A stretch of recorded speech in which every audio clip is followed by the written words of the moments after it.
রমাদানের অনেকগুলো দিন অতিবাহিত হয়ে গেছে। কি মনে হয়, আমি কি আল্লাহর কাছ থেকে আমার গুনাহগুলো মাফ করাতে পেরেছি?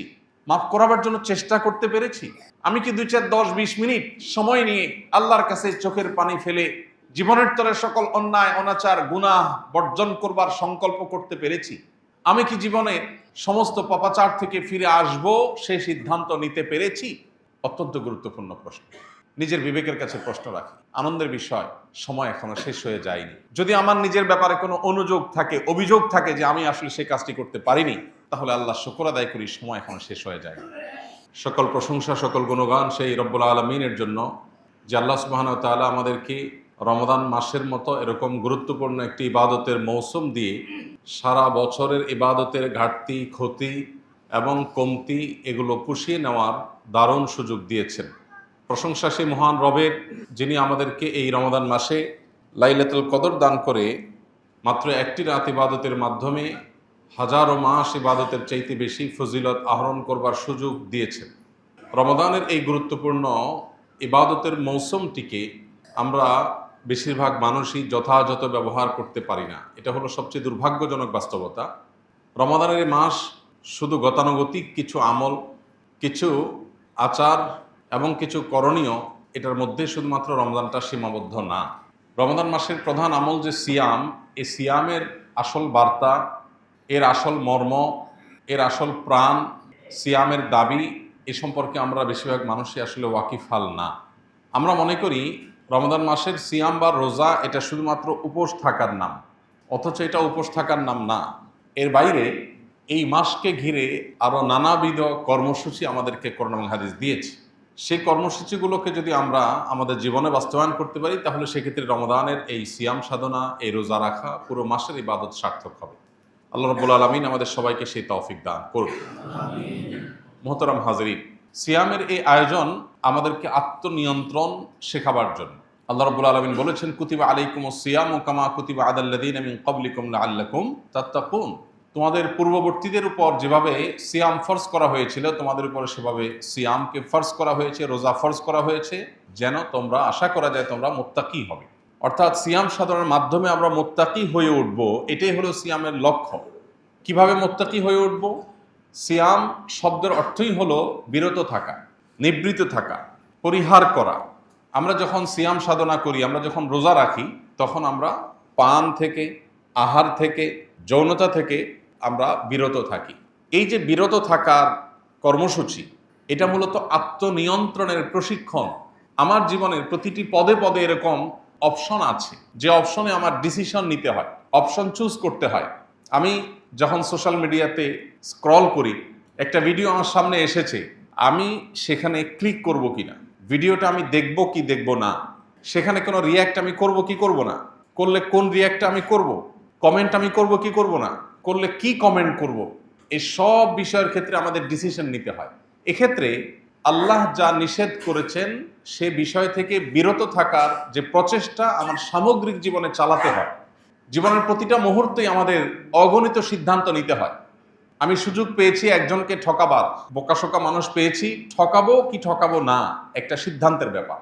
আমি সুযোগ পেয়েছি ক্ষমতা কক্ষিগত করে মানুষ থেকে অবৈধ অর্থ উপার্জন করবার, এই সুযোগ কাজে লাগিয়ে আমি সে অবৈধ অর্থ উপার্জন করব নাকি করব না, সিদ্ধান্তের ব্যাপার। প্রতিদিন ঘুম থেকে ওঠার পর থেকে নিয়ে ঘুমানো পর্যন্ত শত শত হাজার হাজার সিদ্ধান্ত আমরা নিয়ে থাকি। সাবকনশাস মাইন্ডে, অবচেতন মনে আমরা এই সিদ্ধান্তগুলো নিয়ে থাকি। আপনি ঘুম থেকে ওঠার পর ঘুম থেকে ওঠার দোয়া নবী সাল্লাল্লাহু আলাইহি সাল্লাম শিখিয়েছেন, এই দোয়াটা আপনি পড়বেন নাকি পড়বেন না, সিদ্ধান্তের ব্যাপার। এরপর আপনি যখন ওয়াশরুমে যাবেন, ওয়াশরুমে প্রবেশ করতে গিয়ে ডান পা আগে দিবেন না বাম পা আগে দিবেন, সিদ্ধান্তের ব্যাপার। আপনার ডান পাটা আগে চলে গেছে, নবী সাল্লাল্লাহু আলাইহি সাল্লামের নির্দেশনা হলো বাম পা দিয়ে প্রবেশ করতে হবে, তাহলে এখানে আপনি ডান পা দিয়ে প্রবেশ করতে গিয়ে আবার সরে আসছেন, এই যে বিরত থেকেছেন। ঠিক একইভাবে আপনি ফজরের ওয়াক্তে মুয়াজ্জিনের আজানের পর একজন পুরুষ হিসাবে জামাতের সাথে হাজির হয়ে নামাজ পড়বেন নাকি শুয়ে থাকবেন, সিদ্ধান্তের ব্যাপার। আল্লাহ তাআলা এই সময় ঘুমিয়ে থাকতে নিষেধ করেছেন, আসসালাতু খায়রুম মিনান নাওম, মুয়াজ্জিনকে দিয়ে আল্লাহ ঘোষণা দিয়েছেন। অতএব ঘুম থেকে বিরত থাকা, ঘুমকে পরিহার করা, এটা সিদ্ধান্তের ব্যাপার। এভাবে যদি আমরা হিসেব করি, আপনার বাসায় পরিবারের সাথে আপনার ঝগড়া হয়েছে, কোনো কারণে মনোমালিন্য তৈরি হয়েছে, এখন মুখ দিয়ে একটা খারাপ কথা বের হতে যাচ্ছে, বের করবেন কি করবেন না সিদ্ধান্তের ব্যাপার। এভাবে আপনি একজন কাস্টমারের সাথে একজন দোকানদার হিসাবে কোনো কথা নিয়ে বাদানুবাদ হয়েছে, আপনি তাকে একটা কটু কথা বলবেন কি বলবেন না সিদ্ধান্তের ব্যাপার। এভাবে সামগ্রিক জীবনে প্রতিদিন শত শত সিদ্ধান্ত আমরা নিয়ে থাকি। এই সিদ্ধান্তগুলোই আমার গন্তব্য ঠিক করবে, আমার গন্তব্য কি জান্নাত হবে নাকি জাহান্নাম।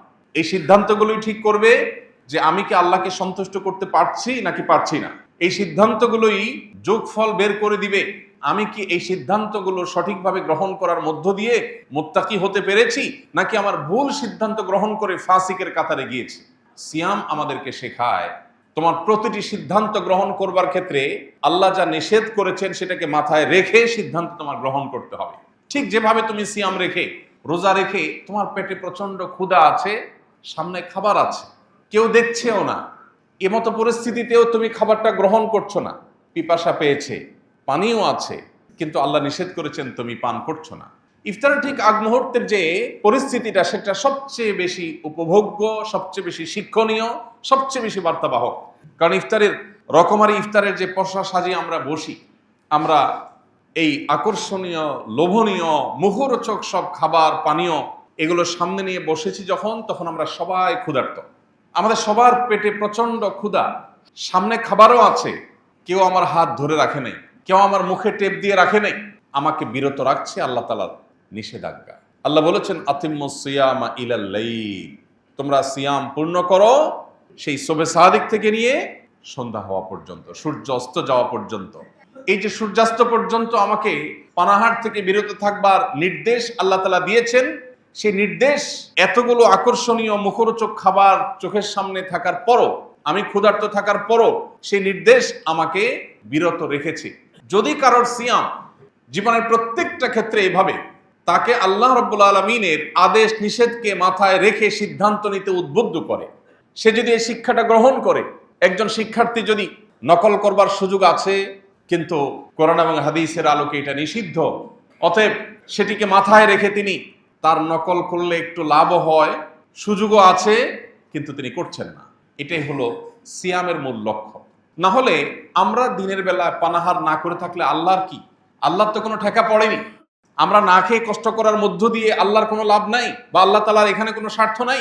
আল্লাহ সুবহানাহু ওয়া তাআলা আমাদেরকে মুত্তাকি করতে চান। আমাদের জীবনের বহু পরিস্থিতি এমন আসে, আমি যা চাই তা পাবো না, সবকিছু আমার মন মতো হবে না, আমাকে সংযম করতে শিখতে হবে, আমাকে সংগ্রাম করতে শিখতে হবে, আমাকে বিরত থাকা শিখতে হবে, আমাকে আত্মনিয়ন্ত্রণ করা শিখতে হবে, আমার সন্তানকে শেখাতে হবে। ভোগবাদী এই পৃথিবীর চতুর্দিকে আপনি ভোগের আহ্বান পাবেন, ত্যাগের আহ্বান কোথাও আপনি পাবেন না। সম্পদ, শক্তি, সক্ষমতা, শৌর্যবীর্য, প্রভাব প্রতিপত্তি, পদ পদবী, ক্ষমতা, যত রকমের ভোগ আছে গোটা পৃথিবীর চতুর প্রান্তে আপনি দেখতে পাবেন শুধু ভোগের আহ্বান। একমাত্র ইসলামে আল্লাহ রাব্বুল আলামিন আমাদেরকে ত্যাগের আহ্বান দিয়েছেন। কারণ পৃথিবীর মানুষ যতদিন পর্যন্ত আত্মনিয়ন্ত্রণ করতে না শিখবে, যতদিন পর্যন্ত আমরা ত্যাগী না হতে পারবো, যতদিন পর্যন্ত আমরা সংযমী না হতে পারবো, পৃথিবীটা চকচকে তকতকে হতে পারে, পৃথিবীটা দেখতে অনেক চমৎকার মনে হতে পারে, পৃথিবীটা দেখতে অনেক সাজানো গোছানো মনে হতে পারে, অনেক আধুনিক হতে পারে, তথ্য প্রযুক্তির উন্নতির চরম শেখরে পৌঁছে যেতে পারে, কিন্তু পৃথিবীটা বাসযোগ্য কখনোই হবে না যতক্ষণ পর্যন্ত মানুষ অন্যায় থেকে আত্মনিয়ন্ত্রণ করবার প্রেরণা নিজের মধ্যে তৈরি করতে না পারবে। আর এই ব্যবস্থা ইসলাম ছাড়া আপনাকে আর কেউ দেয়নি এবং কোথাও আপনি পাবেন না। প্রিয় ভাইরা আমার, ভোগ করবার জন্য কোনো যোগ্যতার প্রয়োজন হয় না, ভোগ সবাই করতে পারে, ত্যাগ সবাই পারে না। অতএব আমার নিজেকে, আমার পরিবারকে, আমার আদরের সন্তানকে এই সিয়াম সাধনার মধ্য দিয়ে ত্যাগের শিক্ষা দেওয়া, আত্মনিয়ন্ত্রণের শিক্ষা দেওয়া, সংযমের শিক্ষা দেওয়া, এটাই হলো সিয়ামের অন্যতম লক্ষ্য। আল্লাহ রাব্বুল আলামিন সেই লক্ষ্য আমাদেরকে বাস্তবায়ন করার তৌফিক দান করুন। প্রিয় ভাইরা আমার, গোটা পৃথিবীতে মানুষ যত অপরাধ করে, যত অন্যায় করে, এই সব অন্যায়গুলো ত্যাগের মানসিকতা থেকে আসে না, ভোগের মানসিকতা থেকে আসে। আত্মনিয়ন্ত্রণ করতে পারলে মানুষ কি কোনো অন্যায় পৃথিবীতে হবে? এই যে অন্যায়, যুদ্ধ, আগ্রাসন, জুলুম, মানুষ হত্যা, যত অন্যায়, যত অনাচার, যত অবিচার, এই সব কিছুর পেছনে মূল ভূমিকা হলো মানুষের মোহ, লোভ, মানুষের খাই খাই মনোভাব, মানুষের ভোগবাদী মানসিকতা। ইসলাম আমাদেরকে এগুলোতে লাগাম দিতে বলেছি। এই লাগাম দেওয়ার এই কথা শুধু ইসলামই বলবে আপনাকে, আর কেউ বলবে না। এই জন্য সিয়ামের এই বার্তাটা যদি আমরা গ্রহণ করে সিয়াম সাধনা করতে পারি, তাহলে সেক্ষেত্রে সিয়াম সার্থক হবে, এই রোজা সার্থক হবে। যদি সেটা না হয়, তাহলে সেক্ষেত্রে নবী সাল্লাল্লাহু আলাইহি ওয়াসাল্লামের ভাষ্য মতে এই রোজা নিছকই উপোস থাকা, এই রোজা কোনো অর্থবহ রোজা নয়। নবীজি বলেছেন, রুব্বা সাইমিন, বহু রোজাদার আছে, লাইসা লাহু মিন সিয়ামিহি ইল্লাল জু, দুর্ভাগ্যজনকভাবে তার সিয়াম সাধনা করে ক্ষুধার্ত থাকা ছাড়া আর তার ভাগ্যে কিছুই জুটে না। তার আমলনামায় কোনো সওয়াব, কোনো বিনিময়, কোনো পুণ্য, আল্লাহর কাছ থেকে কোনো প্রতিদান আজর তার জন্য জমা হয় না। প্রিয় ভাইরা আমার, আমরা যদি সেই হতভাগাদের কাতারে সামিল না হতে চাই, আমরা যদি নিজেদেরকে হতভাগাদের কাতার থেকে বের করে আনতে চাই, তাহলে সিয়ামকে অর্থবহ করার জন্য সিয়ামের মাধ্যমে সামগ্রিক জীবনে সকল অন্যায়, সকল অনাচার, সকল নিষিদ্ধ, সকল হারাম, সকল পাপাচার থেকে নিজেকে বিরত রাখার এই সংগ্রামে আমাকে জয়ী হতে হবে। সিয়াম শুধু পানাহার যৌনতার একটা নির্দিষ্ট সময়ের মধ্যে বিরত থাকার নামই যেন না হয়, বরং সিয়াম যেন হয় আমার সামগ্রিক জীবনে সকল প্রকার অনাচার থেকে বিরত থাকার নাম। সিয়াম শুধুমাত্র ওই 12 বা 14 ঘন্টার যেন না হয়, সিয়াম যেন হয় সামগ্রিক পুরো জীবনের সকল অন্যায় থেকে বেঁচে থাকার মধ্য দিয়ে। আল্লাহ আমাদের সবাইকে সেই তৌফিক দান করুন। প্রিয় ভাইরা আমার, আমরা যেন সেই সিয়াম রাখতে পারি, আমরা যেন সেই রোজা রাখতে পারি। আল্লাহ রাব্বুল আলামিন বহু উপযোগিতা তৈরি করে দিয়েছেন। কারণ নবী সাল্লাল্লাহু আলাইহি ওয়াসাল্লাম ইরশাদ করেছেন, রমজান মাস যখন শুরু হয় তখন সুলসিলাতিশ শায়াতিন, শয়তানদেরকে শৃঙ্খলাবদ্ধ করে ফেলা হয়। এটা কিসের জন্য? আমাদের আমলের প্রেরণা যেন আমরা পাই, আমরা যেন নেক আমল করতে পারি, আমরা যেন আল্লাহ রাব্বুল আলামিনের প্রিয় পাত্র হওয়ার পথে এগিয়ে যেতে পারি, আমরা যেন শয়তানকে পরাভূত করতে পারি। আল্লাহ রাব্বুল আলামিন সেই উপযোগিতা তৈরি করে দিয়েছে। শয়তানকে এই মাসে কেন শৃঙ্খলাবদ্ধ করে রেখেছে?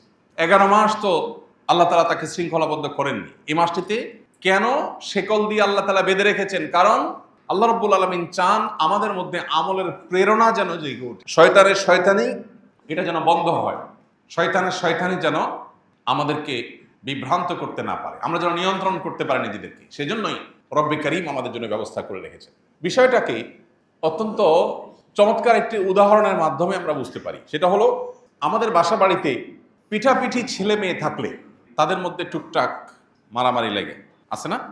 বাসা যদি আমাদের বাচ্চা কাচ্চা থাকে, পিঠাপিঠি তাদের মধ্যে কম বেশি ঝগড়াঝাটি, মারামারি এগুলো হয়। সাধারণত যে বাচ্চাটা একটু বড়, ছোটটা জেদ করে কিন্তু মার খায়, জেদ করে বড়টার সাথে সাধারণত পারে না। যখনই দুইজনের মধ্যে মারামারি লাগে, দেখা যায় বড়জন উত্তম মধ্যম দিয়ে দিছে, ছোটজন শেষ পর্যন্ত প্রথমে নিজে অনেক কিছু করবে মনে করে যায়, মারধর খেয়ে এরপরে কাঁদতে কাঁদতে বাপ মার কাছে ফিরে আসে। এই না হয় চিত্র সাধারণত। যেহেতু বড়জন সিনিয়র, বয়সে বড়, বুঝে বেশি, এই জন্য সে ছোটজনকে দ্রুতই কুপকাত করে ফেলে এবং ছোটজন নিরুপায় হয়ে মারধর খেয়ে বাপ মার কাছে এসে কাঁদতে কাঁদতে নালিশ করে। বাপ মা কি করে? বাপ মা সাধারণত যদি দেখে যে কোনোভাবে বাচ্চাকে বোঝানো যাচ্ছে না, সে অনেক জেদ, বড়জন তাকে কেন মারলো, কিছু একটা করতেই হবে, তখন মাঝে মধ্যে, সব সময় না, বড়জনকে ধমকাতে ধমকাতে বলে, কেন তুমি তার গায়ে হাত দিলা? এরপর তার হাত ধরে রেখে ছোটজনকে ইশারা দেয়, ঠিক আছে তুমি এবার 2-4টা মারো, তোমার জিদ থামো। এবার ছোটজন চান্সে 2-4টা মেরে আবার বাপ ইশারা দেয়, মা ইশারা দেয়, সে পালায় যায়। এরকম হয় না আমাদের বাসা বাড়িতে? আল্লাহ রাব্বুল আলামিন আমাদেরকে সৃষ্টির আগে সৃষ্টি করেছেন ইবলিসকে। ইবলিস আমাদের চাইতে বয়সে বড়, দুনিয়া সে আমাদের চাইতে বেশি দেখেছে, বেশি জেনেছে, শেয়ানা একটু আমাদের চাইতে বেশি। যার কারণে ইবলিসের সাথে আমাদের যে কুস্তি, এই কুস্তিতে বেশিরভাগ সময়, মোস্ট অফ দ্য কেস, সে আমাদেরকে পরাভূত করে, আমরা আসলে পারি না। কারণ সে একটু বেশি শেয়ানা, সে একটু বেশি সিনিয়র, সে একটু বেশি পারে, এই জন্য আমরা ধরা খাই এসে আল্লাহর কাছে কাঁদি, আল্লাহ শয়তান তো আমাকে ধ্বংস করে দিছে, আমাকে তো জাহান্নামী কাজ করাই ফেলছে, আমার দিয়ে গুনহার কাজ করাই ফেলছে। আল্লাহ, আমরা যখন আল্লাহর কাছে নালিশ করি, আল্লাহ তাআলা বছরে একবার শয়তানকে ধরে রাখেন, যাও সুযোগ এবার তোমার জেতার, সারা বছর তুমি জিততে পারো না, সে জিতে ফেলে, তুমি 2বার জিতলে 10 বার সে জিতে, তো এই সুযোগ তাকে হারিয়ে তোমার জিতে যাওয়া। প্রিয় ভাইরা আমার, আল্লাহ সুবহানাহু ওয়া তাআলা এত চমৎকার ব্যবস্থাপনা আমাদের মাগফিরাত লাভের জন্য, আমাদের ইবাদতের আমলের ঘাটতি পুষিয়ে নেওয়ার জন্য, কিন্তু সেই সুযোগ আমরা কজন কাজে লাগাতে পারি? এই সুযোগ যদি আমরা কাজে লাগাতে না পারি, এর চেয়ে বড় হতভাগা কে? এই কারণেই তো নবী সাল্লাল্লাহু আলাইহি সাল্লাম জিবরিলের সেই দোয়ার সাথে আমিন এবং একাত্মতা পোষণ করেছিলেন, যেই দোয়া রীতিমতো হতভাগা হিসাবে রমজান পেয়ে যে ব্যক্তি আল্লাহর কাছ থেকে নিজের গুনাহগুলো মাফ করাতে পারলো না, শয়তানকে বেঁধে রাখা আছে, এই মুহূর্তেও যদি কেউ আল্লাহর কাছ থেকে মাগফিরাত আদায় করে মাগফিরাত চেয়ে নিয়ে নিতে না পারে, এর চাইতে বড় হতভাগা কেউ নাই, তার ধ্বংস হোক। এই কথার সমর্থন নবী সাল্লাল্লাহু আলাইহি সাল্লাম করেছেন শুধুমাত্র এই হতভাগাদের হতভাগ্য দেখে। অতএব আমরা যেন সেই হতভাগাদের কাতারে শামিল না হই। আমরা যেন রমাদানকে অর্থবহ এবং প্রতিটা সিয়ামকে যেন আমাদের জন্য সার্থক করতে পারি। আল্লাহ রাব্বুল আলামিন আমাদের সবাইকে সেই তৌফিক দান করুন। প্রিয় ভাইরা আমার, অতএব শুধু সাহারি আর ইফতার খেলাম আর মাঝের সময়টাতে পানাহার যৌনতা থেকে বিরত থাকলাম, এর মধ্যেই যেন আমাদের রোজা, এর মধ্যেই যেন আমাদের সিয়াম সীমাবদ্ধ না থাকে। সিয়াম আমাদেরকে কি বলতে চায়, সিয়াম আমাদেরকে কি বার্তা দিতে চায়, রোজা আমাদেরকে কি মেসেজ দিতে চায়, আমরা সেই বার্তাটা গ্রহণ করার চেষ্টা করি। এবং এই তিনটি কাজ নয়, শুধু সকল প্রকার অন্যায় অনাচার থেকে বিরত থাকার এই সংগ্রাম, বিরত থাকার এই প্রচেষ্টা, এটা আমাদের অব্যাহত রাখতে হবে সামগ্রিক জীবনে। তাহলে ইনশাআল্লাহ আমাদের এই সিয়াম, আমাদের রোজা এটা সার্থক হবে। রব্বে করিম আমাদের সবাইকে আমাদের রোজাকে পরিপূর্ণভাবে সার্থক করার তৌফিক দান করুন। এই রোজা যেন আমাদের সমস্ত গুনাহগুলোকে মাফ করে দিয়ে যায়। আমাদের আমলনামা থেকে সকল অন্যায়, সকল অনাচারের সকল ডকুমেন্ট আল্লাহ রাব্বুল আলামিন যেন সব যেন ডিলিট করে দেন, সব যেন আল্লাহর কাছ থেকে মুছিয়ে নিতে পারি। আর কিছু না, প্রয়োজন তাওবা, প্রয়োজন সংকল্প, প্রয়োজন নিজের পাপাচারের জন্য আল্লাহর কাছ থেকে চোখের পানি ফেলে ক্ষমা চেয়ে নেওয়া, নতুন করে আর কোনো গুনাহ, কোনো অনাচার করব না, এই মর্মের সংকল্প করা।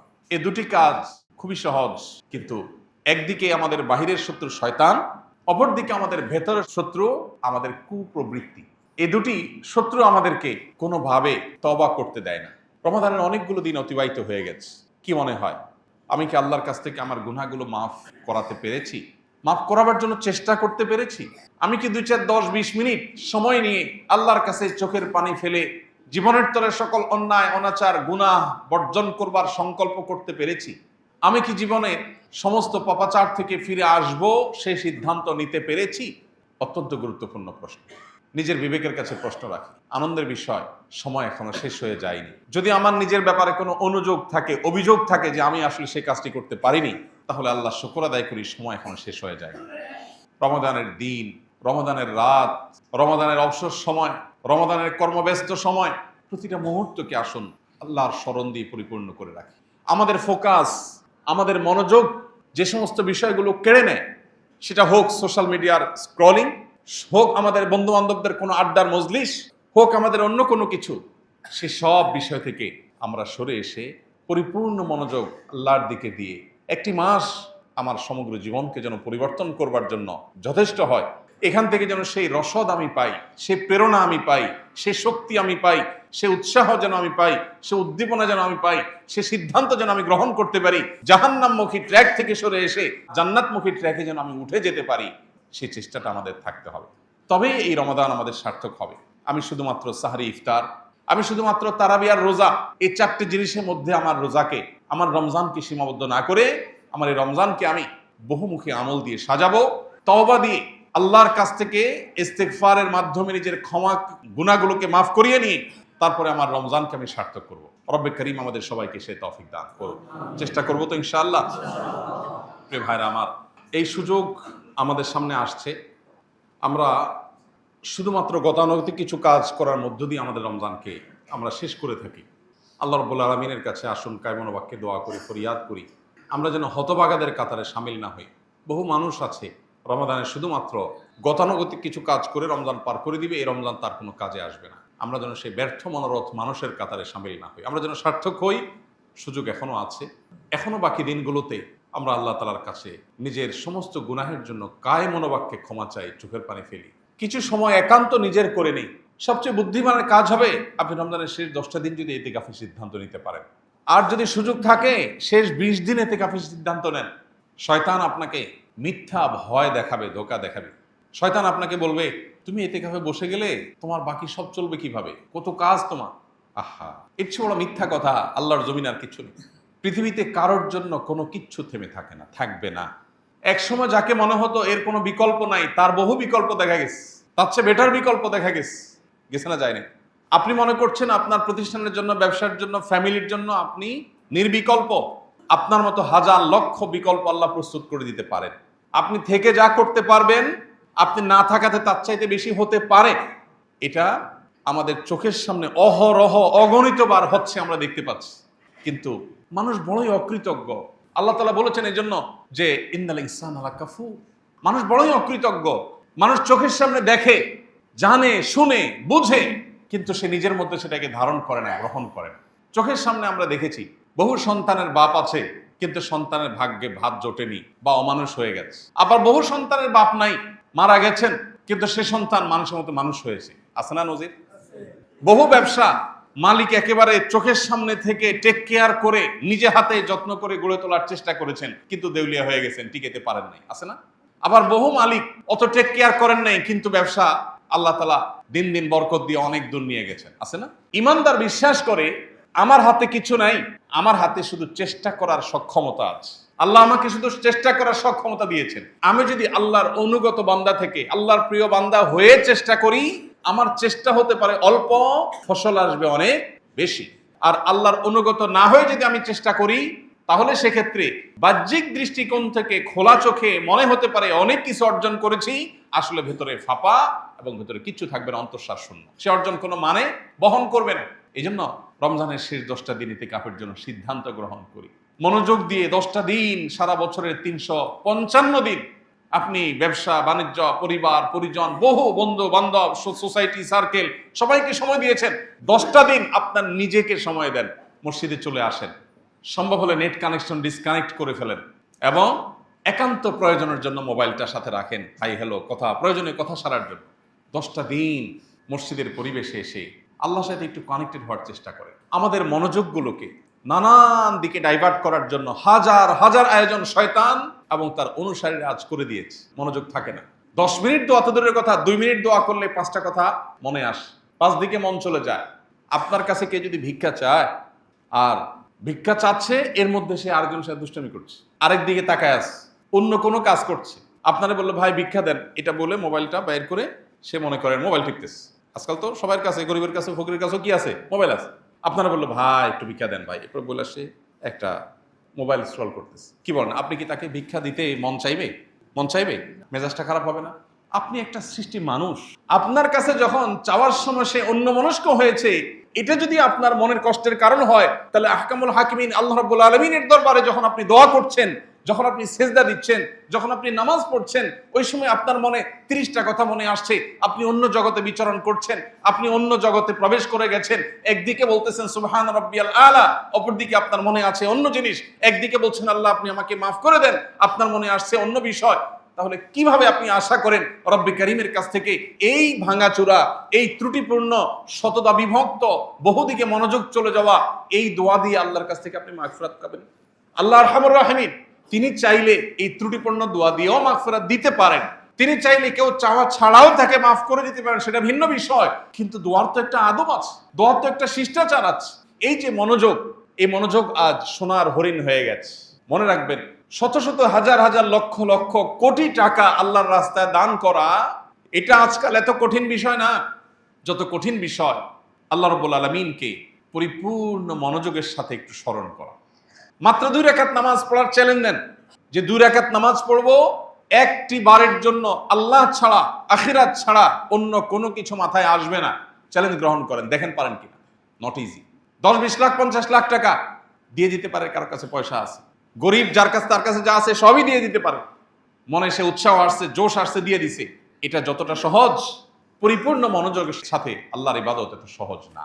মনে রাখবেন, শয়তান যে জিনিসটাকে যত কঠিন করে ফেলে, বুঝতে হবে ওই জিনিসটা তত ইম্পর্টেন্ট, তত গুরুত্বপূর্ণ। আমাদের ইবাদতের মনোযোগ নিয়ে ফেলছে। রমজানের শেষ 10টা দিন যদি আমরা ইতিকাফে বসার নিয়ত করতে পারি, অন্য সমস্ত মনোযোগ বিনষ্টকারী বিষয়গুলোর সাথে সম্পর্ক কাট করে, ছিন্ন করে যদি আমি বসার চেষ্টা করতে পারি, অন্তত ইবাদতে, আল্লাহর স্মরণে, দোয়ায় মনোনিবেশ করার, মনোযোগ দেওয়ার, ফোকাস ধরে রাখার এই প্রচেষ্টায় আমি ফিরতে পারি। আমি অন্তত এই 10টা দিন ট্রেনিং করতে পারি, যেটা আমার পরবর্তী জীবনে, রমজান পরবর্তী সময়ের জন্য হয়তো ফলপ্রসূ হবে। চেষ্টা করা যাবে তো ইনশাআল্লাহ?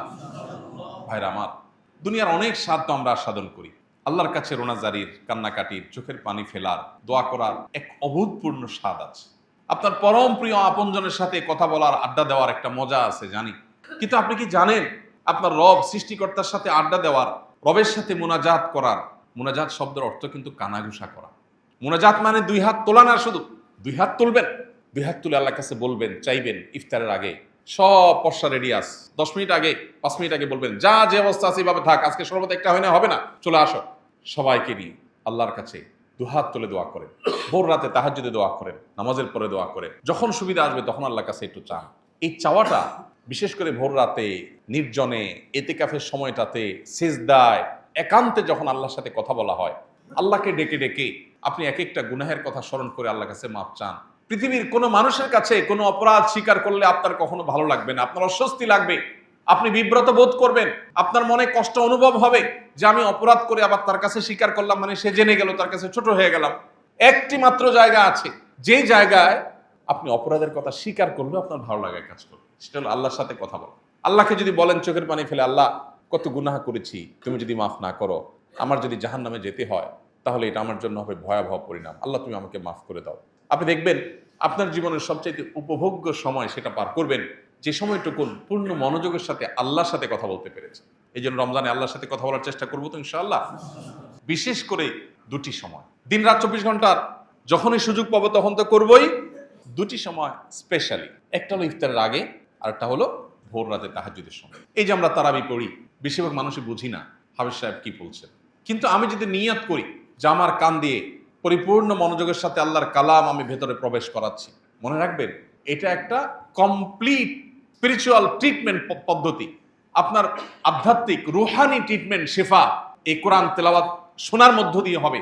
আপনার কাজ হলো শুধু পরিপূর্ণ মনোযোগের সাথে শোনা। এর মধ্য দিয়ে সারা বছরের আপনার চলার জন্য যে রসদ দরকার হয়, রুহানি আধ্যাত্মিক শক্তির দরকার হয়, যে স্পিরিচুয়ালিটি দরকার হয়, সেটা আপনি আহরণ করতে পারেন। এই জন্য ভাই, দরকার তারাবিতে মনোযোগ, দরকার দোয়ায় মনোযোগ, দরকার আল্লাহর প্রতি মনোনিবেশ, দরকার আল্লাহর জন্য চোখের পানি ফেলা। বহু মানুষ এই মসজিদে গত রমাদানে জুমার সময় আমাদের সাথে উপস্থিত ছিলেন, এখন নাই, আছে না এরকম অনেকে? আমরা এখানে যারা আছি, আমাদের মধ্যে মালাকুল মউতের কাছে আল্লাহর দেওয়া লিস্ট তালিকায় কার কার নাম আছে যে আগামী রমজানের আগে মাটির নিচে যেতে হবে, সেটা আমরা জানি না। আমাদের মধ্যে হয়তো আমি, হয়তো আপনি, আমরা কেউ এমন আছি যে এটাই হলো আমার জীবনের শেষ রমজানের সুযোগ, আর আসবে না। মনে রাখবেন, এই সুযোগটাকে হাতছাড়া করার মতো দুর্ভাগ্য, এর চেয়ে হতভাগ্য, এর চেয়ে বড় আমাদের জন্য অভাগা হওয়ার আর কোনো বিষয় হতে পারে না। এজন্য রমজানের অবশিষ্ট সময়গুলোকে আসুন পরিপূর্ণভাবে কাজে লাগায়। আল্লাহ আমাদের সবাইকে তৌফিক দান করুন। আল্লাহ রাব্বুল আলামিনের কাছে নিজেকে সমর্পণ করি, একটু আল্লাহর সাথে কথা বলি, মনোযোগটা কমায় আনি, টাকা পয়সা, ব্যবসা বাণিজ্য, সম্পর্ক, সম্প্রীতি সব ঠিক রেখে আবার জান্নাতও চাইবেন, আল্লাহরও খুশি রাখবেন। এগুলো কোনো দিনই সম্ভব না, মনে রাখবেন, কোনো দিনই সম্ভব না। স্যাক্রিফাইস ছাড়া কেউ জান্নাত যেতে পারবে না, স্যাক্রিফাইস লাগবেই। আপনি সব ঠিক রাখবেন, সামাজিকতা, আপনার সন্তান সন্ততি চাওয়া, সবাই খুশি রাখবেন, সব 16 আনা রাখবেন, এরপরে এসে আল্লাহকেও খুশি করতে চাইবেন, এটা হবে না, স্যাক্রিফাইস করতে হবে। এই জন্য হয় আপনার ব্যবসার কোনো কিছুকে, হয় আপনার স্বার্থের কোনো কিছুকে, সামাজিক প্রতিপত্তির কিছুকে স্যাক্রিফাইস করতে হবে। এই স্যাক্রিফাইসের মধ্য দিয়ে রমাদান অর্থবহ হয়ে উঠবে, রমাদান সার্থক হয়ে উঠবে। রব্বে কারীম আমাদের সবাইকে সেই তৌফিক দান করুন। আস-সুন্নাহ ফাউন্ডেশন, উম্মার স্বার্থে সুন্নাহর সাথে।